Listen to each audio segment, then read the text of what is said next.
Hi guys, तो आज हम बनाएंगे कपिंग किट।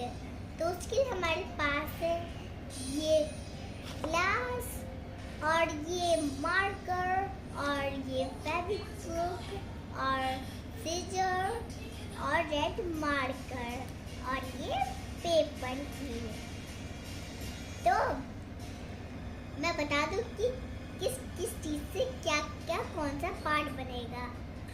तो पहले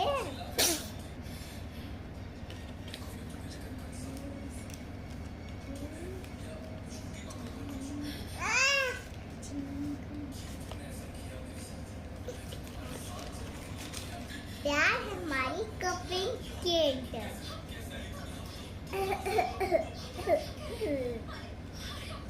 Cover your mouth when you gone.